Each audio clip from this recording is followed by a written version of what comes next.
warahmatullahi wabarakatuh. Halo semuanya, perkenalkan nama saya Aldi Argiansyah, nomor induk mahasiswa 2306498, dari kelas B1 Prodi PGSD dengan mata kuliah Pendidikan Kewarganegaraan. Kali ini saya akan membahas tentang berita pelanggaran hak asasi manusia. Yuk, mari kita simak video ini baik-baik ya teman-teman. Sejak menjelang era reformasi, sederet kasus pelanggaran hak asasi manusia masih belum dituntaskan hingga kini.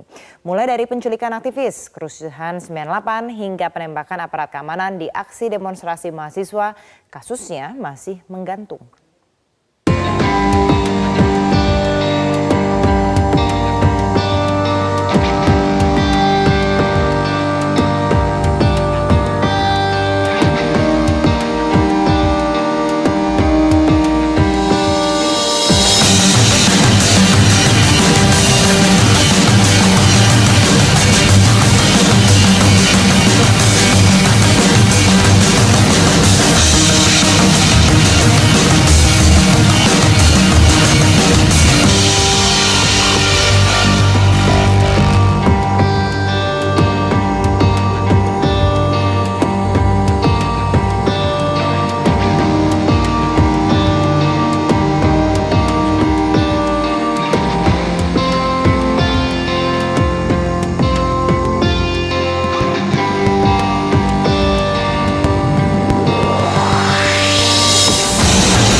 Nah, dari berita video tersebut banyaknya pelanggaran hak asasi manusia, dan tanggapan dari saya yang harusnya ada satu, yang pertama menegakkan hukum secara adil. Salah satu upaya penanganan kasus pelanggaran hak asasi manusia adalah dengan menegakkan hukum yang berlaku secara adil.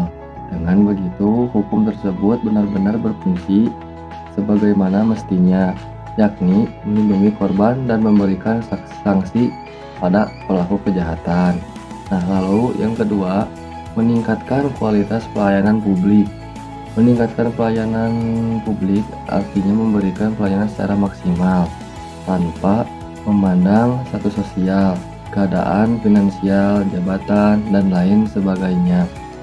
Tujuan agar masyarakat merasa diberikan perlindungan sehingga dapat meminimalisir munculnya konflik dan kecemburuan serta menumbuhkan kedamaian dan kesejahteraan. Nah, lalu yang ketiga, pengawasan dari masyarakat. Bukan hanya dari kalangan pemerintah saja, seluruh masyarakat Indonesia juga memiliki kewajiban untuk mencegah terjadinya pelanggaran hak asasi manusia. Tindakan yang bisa dilakukan masyarakat untuk mencegah dilakukan oleh para pemegang kekuasaan. Dan yang keempat, menyebarluaskan pendidikan hak asasi manusia. Upaya penanganan kasus pelanggaran hak asasi manusia terakhir adalah dengan menyebarluaskan pendidikan hak asasi manusia. Dengan adanya pengetahuan dan pemahaman tentang pelanggaran hak asasi manusia, masyarakat bisa sadar tentang adanya hak asasi manusia dan cara mematuhinya. Itulah 4 upaya penanganan kasus pelanggaran hak asasi manusia yang bisa digunakan untuk menciptakan kedamaian, keamanan, dan kesejahteraan di dalam kehidupan masyarakat, dan lain-lain. Oleh karena itu, hak asasi manusia merupakan hak dasar yang secara kodrat melekat pada diri manusia, bersifat universal dan langgeng. Oleh karena itu, harus dilindungi, dihormati, dipertahankan, dan tidak boleh diabaikan, dikurangi, atau dirampas oleh siapapun. Selain hak asasi manusia, juga mempunyai kewajiban dasar untuk manusia yang dalam kehidupan bermasyarakat, berbangsa, dan bernegara.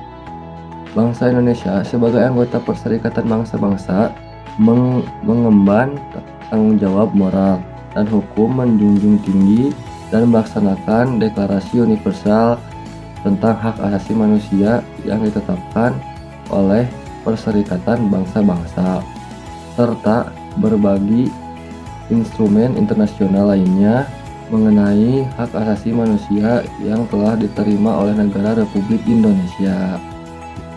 Mungkin cukup sekian tanggapan dari saya tentang mengenai berita pelanggaran hak asasi manusia.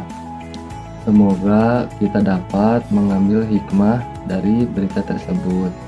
Cukupkan sekian. Assalamualaikum warahmatullahi wabarakatuh.